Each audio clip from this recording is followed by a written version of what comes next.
আজ বৃহস্পতিবার ১ আগস্ট এক নতুন চিত্র দেখল পুরো দেশ। চলমান কোটা সংস্কার আন্দোলন নিয়ে দুই ভাগে বিভক্ত হয়ে দেশের বিনোদন অঙ্গনে তারকারা করলেন পাল্টাপাল্টি কর্মসূচি। আজ বেলা ১১টায় জাতীয় সংসদ ভবনের সামনে কর্মসূচির ডাক দেয় দৃশ্যমান শিল্পী সমাজ, যেখানে উপস্থিত ছিলেন বিনোদন অঙ্গনের বিভিন্ন তারকা, নির্মাতা, চিত্রগ্রাহক সহ অনেকেই। মূলত শিক্ষার্থীদের সাথে একাত্ম ঘোষণা ও হত্যার বিচারের দাবি সহ বিভিন্ন ধরনের হয়রানির প্রতিবাদে এই কর্মসূচির ডাক দিয়েছে সংগঠনটি।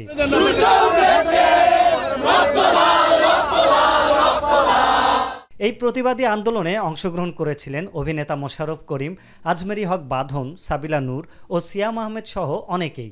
সকল দাবি আদায় না হওয়া পর্যন্ত সাধারণ শিক্ষার্থীদের পাশে থাকবেন বলে জানান তারকারা। যতদিন ছাত্ররা আছে মাঠে, আমি আছি ছাত্রদের সাথে। সাধারণ জনগণের সাথে হয়েছে এবং হচ্ছে, সেটা কোনোভাবেই একটি গণতান্ত্রিক রাষ্ট্র ব্যবস্থার প্রতিচ্ছবি হতে পারে না। আমাদের দেশে যে অবস্থা বর্তমানে সৃষ্টি হয়েছে তাতে আমরা আসলে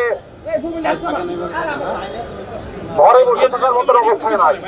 অপরদিকে প্রায় একই সময়ে চিত্রনায়ক ও সংসদ সদস্য ফেরদৌস আহমেদের নেতৃত্বে বাংলাদেশ টেলিভিশন চত্বরে প্রতিবাদ কর্মসূচির আয়োজন করেন বিনোদন অঙ্গনের একঝাঁক তারকা, নির্মাতা ও প্রযোজক সহ অনেকেই। ফেরদৌস আহমেদের সাথে এই কর্মসূচিতে উপস্থিত ছিলেন চিত্রনায়ক রিয়াজ, অভিনেতা আজিজুল হাকিম, সাজু খাদেম, চিত্রনায়িকা ও অভিনেত্রী সুজাতা, নিপুণ আক্তার, রিদি হক, শমী কায়সার, অরুণা বিশ্বাস, তানভিন সুইটি, সোহানা সাবা, সঙ্গীতশিল্পী শুভ্রদেব, প্রযোজক খোরশেদ আলম খসরু সহ অনেকেই। চলমান আন্দোলনের তীব্র নিন্দা করে তারা বলেন, এই আন্দোলনে স্বাধীনতা বিরোধী অপশক্তির হাত রয়েছে, যারা শিক্ষার্থীদের ইন্ধন দিয়ে যাচ্ছে।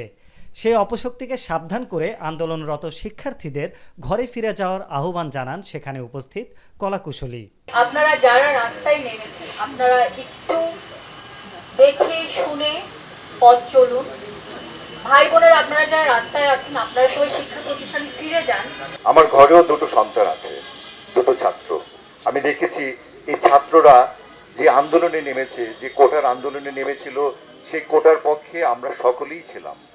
তারপর সেই কোটার মধ্যে এই ছাত্রদেরকে ঢাল করে একদল মানুষরূপী পশু ঢুকে যায়। ধ্বংসযজ্ঞের সাথে যারা সম্পৃক্ত আছে তাদের সকলের সেই সকল হত্যার বিচার চাই, এবং আমরা কখনো বাংলাদেশে এরকম নৃশংসতা আর দেখতে চাই না। আমরা শিল্পীরা, অনেক শিল্পী আমাদের বাংলাদেশ টেলিভিশন থেকেই জন্ম হয়েছে। সেই সূত্রে আমি বলতে চাই, আমাদের জন্মস্থান বাংলাদেশ টেলিভিশন। সেই টেলিভিশনের উপরে নৃশংস আক্রমণ হয়েছে, এটি অত্যন্ত ন্যক্কারজনক। আমি এই আক্রমণের নিন্দা জানাই। চলমান কোটা আন্দোলন ঘিরে দেশের বিনোদন অঙ্গনের তারকারা যে দুই ভাগে বিভক্ত হয়ে গেছেন, আজকের পাল্টাপাল্টি কর্মসূচিতে সেটি স্পষ্ট হয়ে উঠেছে। তাই প্রশ্ন থেকে যায়, এই পরিস্থিতি দেশের বিনোদন অঙ্গনের জন্য কতটা কল্যাণকর। আরিফ হক, মাই টিভি।